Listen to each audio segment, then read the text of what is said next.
બધા સમાચારની વચ્ચે અત્યારે વડોદરાથી એક મોટા સમાચાર આવી રહ્યા છે। વડોદરાના મક્કરપુરામાં જૂથ અથડામણના સમાચાર સામે આવ્યા છે। શિવશક્તિ નગરમાં વાસી ઉત્તરાયણની રાત્રે આ મારામારી થઈ હતી અને આ બે જૂથ વચ્ચેની મારામારી હતી। આપને જણાવી દઈએ કે જયરામનગરમાં રહેતા કેટલાક શખ્સોએ શિવશક્તિ નગરમાં રહેતા લોકોને માર માર્યો હોવાનો આરોપ લગાવ્યો છે। કપાયેલી પતંગ પકડવાના મામલે આ બંને જૂથ વચ્ચે જબરદસ્ત મારામારી થઈ હતી। કેટીવીના ટીવી સ્ક્રીન ઉપર તમે જે વિડીયો જોઈ રહ્યા છો તે વડોદરાના છે।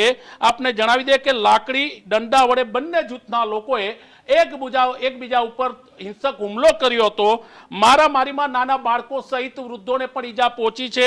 પોલીસ સ્ટેશનમાં અરજી આવ્યા બાદ બંને જૂથો વચ્ચે સમાધાન થયાનું છે। પણ હવે આ વિડીયો વાયરલ થઈ રહ્યો છે। કેટીવીની સ્ક્રીન ઉપર તમે જોઈ રહ્યા છો આ વડોદરાનો એક્સક્લુઝિવ વિડીયો છે કે જ્યાં મકર સંક્રાંતિ એટલે કે વાસી ઉત્તરાયણના બીજા દિવસે પતંગ લૂંટવા મામલે બે જૂથ વચ્ચે પહેલા બોલાચાલી થઈ, ત્યારબાદ તકરાર થઈ અને તકરાર એટલી ઉગ્ર બની કે બંને જૂથ વચ્ચે સામસામે મારામારીના દ્રશ્યો સર્જાયા। એટલે કે તે વિડીયો હવે સોશિયલ મીડિયા ઉપર વાયરલ થઈ રહ્યા છે।